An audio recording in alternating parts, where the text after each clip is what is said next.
it was like 102.7, 101.9, and the extreme body fatigue is killing him, but he was trying to cope up with it, getting some Tylenol, drinking some water, but then at some point he couldn't cope up with it. So um, I asked him if he could go to the emergency room because the fever is not subsiding. It's not subsiding. Like every time he takes Tylenol, that's it. It's going down a little bit and then going up again. So I was just so worried about him. Like even if I isolate myself, I was thinking maybe he already have it. So why would I have to isolate myself now? So might as well I have to take care of him too, with me having all the symptoms and all the things, all the COVID symptoms that I have to face. He also have to face the COVID symptoms. And then so he was just so beaten up, like he feels so beaten up. I keep on telling him, oh, just take a lot of water, but I don't know, it just doesn't seem to work. The hydration, it's just so weird because it keeps the fever just keeps on coming. The fever just doesn't go down. Like every time, like every 6 hours, I try to give him Tylenol. It don't, like it would go down at some point and then again come back. And he looks very, very red. He looks very, very tired. He looks very, very beaten. And he said that his legs hurt the same as mine.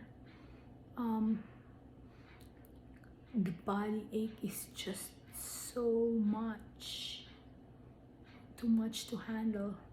So finally he said, okay, well, I'm going to the emergency room. So he went to the emergency room last December 7th, and then there they tested him, swabbed him, and said, yes, you are positive for COVID. And then in there they just give him IV fluids because he got dehydrated, definitely because he don't eat, he don't drink, because he lost his sense of taste and sense of smell. He didn't get any appetite, just like me. And then he can't cope up with a body ache. But then after diagnosing him with that COVID, they just gave him IV fluids for his dehydration, for rehydration, and then discharge him because I think they can't do anything about it, just to fight the symptoms, just like preventive. So he came back from the hospital still having a lot of symptoms. He got some cough. I gave him some cough medications, but it helped. But then still every night since December 4 until he got admitted last December, I guess 13, he still have that fever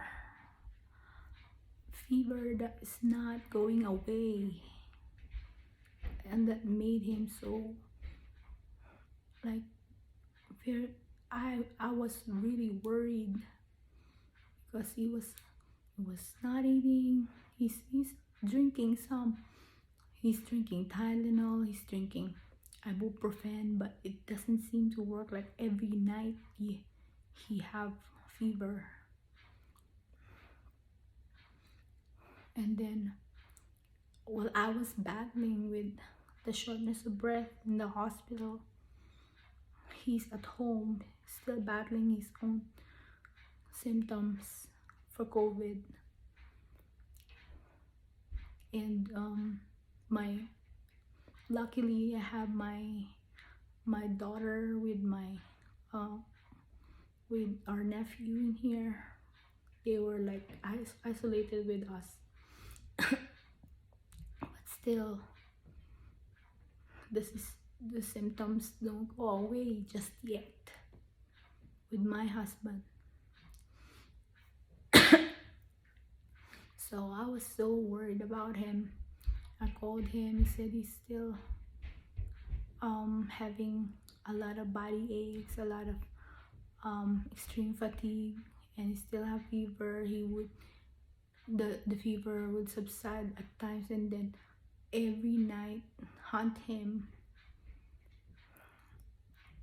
and he had to take Tylenol. He had to take a lot of water, not a lot of appetite. And then that day when he got when we were just so worried about him, we called 911, and he got mad because they said that he said that, oh, they're not gonna do anything, we just have to we just have to take care of the symptoms. So he was just so mad at us. We called the 911 because he's having a lot of he's moaning. He has a lot of pain, and he just can't stand, like, keep on the fever just keeps on shooting up. The fever 102.9, 101.7. So so the 911 came over, and he said, oh, I don't need 911 because I know I have COVID, but I'm trying to battling with the symptoms. So they have given him an option to, like, just for the responder to come in and check on him every day. And then but then one time when the responder came over, and that was when I just got discharged from the hospital after having that shortness of breath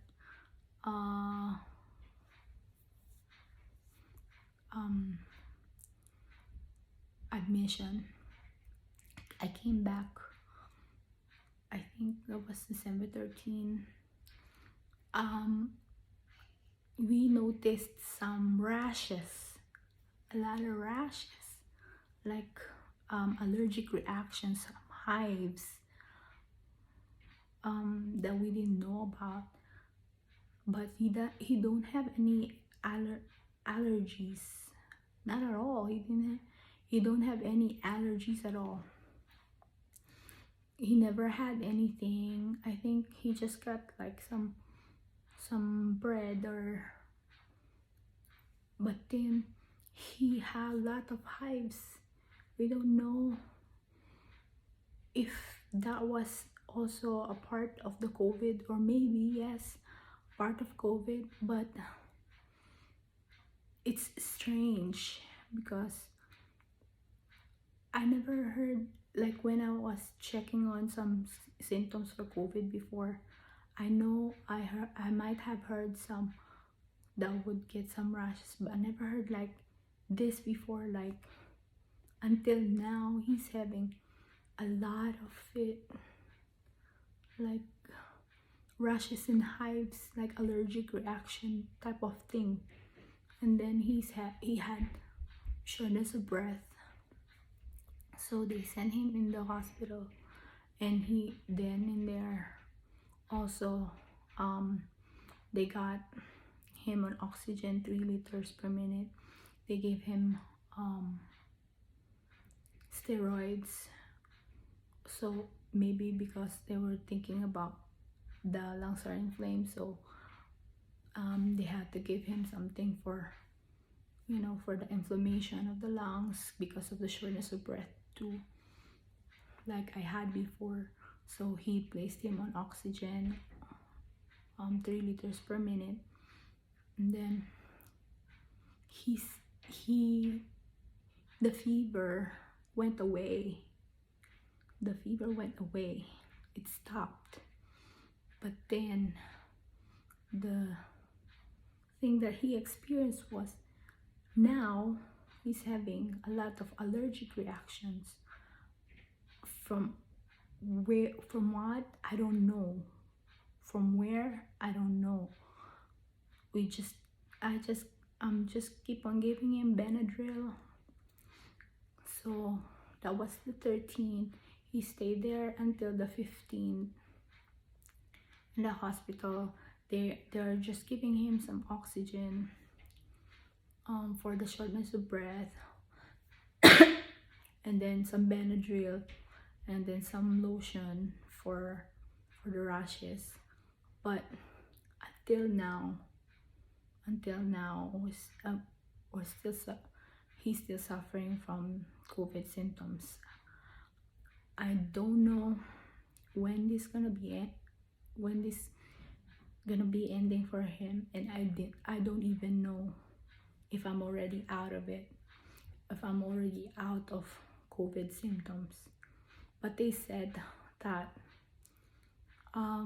it should stop like after 10 days. But then right now,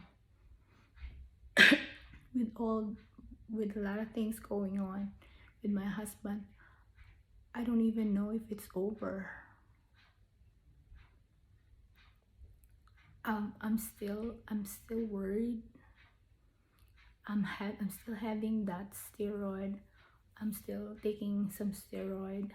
The cough is still a little bit there, as you could see, and I still feel like I'm whenever I walk, I still feel like I'm like not 100% there.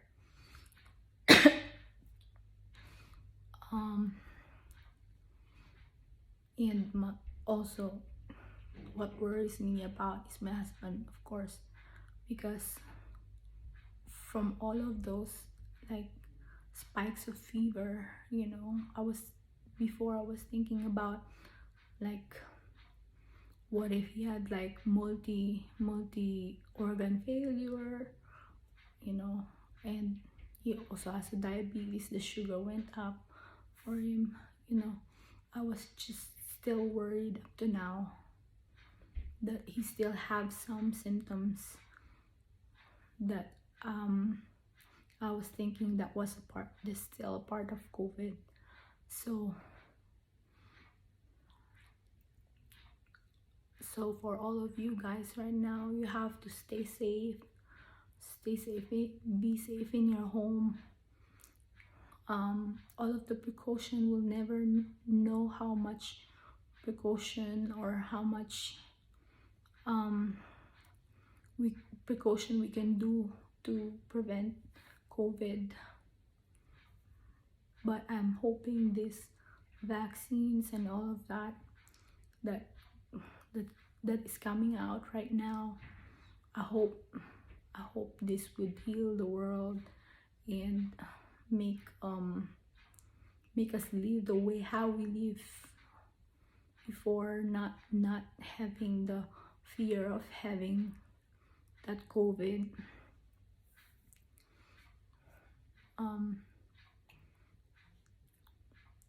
I'm sharing this to you guys, and I hope you learned anything from the symptoms that I had and the symptoms of my husband. And I also I'm going to update this vlog whenever I have time, so I could update you guys what happened, like if I'm really over it. Right now I'm still out of work. I'm still on sickness leave, and I just wanted to get it out there. I just want everybody to know about what happened. And it's not a simple thing. This COVID thing is, I thought it would only make me like flu kind of thing, but no, I think everyone is different, so we have to make sure we have to have precautions for ourselves. And even if we have precautions for ourselves, just be prepared for everything that's gonna happen. I'm thanking God, I'm thanking everyone that helped us. I'm thanking mostly God, that right now I'm feeling a little bit better than before. And I'm thinking that my husband already got out of the hospital, but then I'm still worrying about him having that symptoms. Just like last night, he still have that hives. I have given him Benadryl. I don't know what to do anymore. I gave him like the creams, and it stopped. It's weird. It stopped after the night, and then comes back.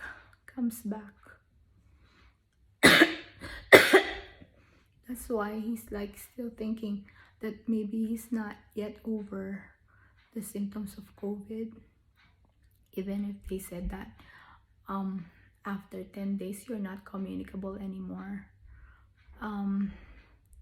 We still have a lot to know about this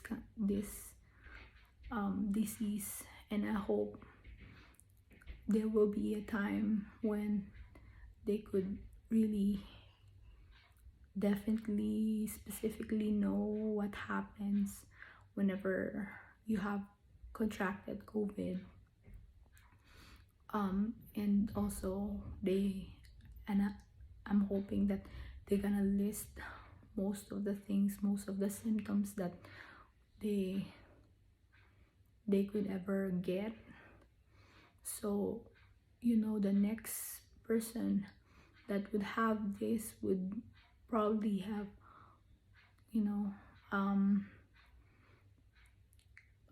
like came prepared. I don't know, for me, I am a nurse, but I don't know why I feel like I'm not even prepared, even with all of those knowledge that I had right before contracting COVID. And I know I still have a lot to learn, and everyone still have a lot to learn about this. So I'm bringing this up to everyone, and hopefully I will update everyone about what happened to my husband, and if I'm really over the COVID symptoms, because right now I'm still having that cough. Sometimes I still feel like I have shortness of breath, but not like before, or that I can't move without having shortness of breath. My husband also is having yeah, still he's still having shortness of breath. So yeah, I will update this vlog and make sure everyone is informed, and I hope everyone is safe in their house and inside the comfort of your own home. Thank you so much, and I hope you will subscribe to my channel and get the latest videos if I ever had new updates regarding this COVID symptoms things, and hopefully be aware of the like COVID symptoms now, COVID related knowledge, and I hope we eradicate this disease soon so we could like go back to our usual, not lockdown thing, not quarantine, and we could go out and hug everyone else and still be safe without mask. Thank you so much.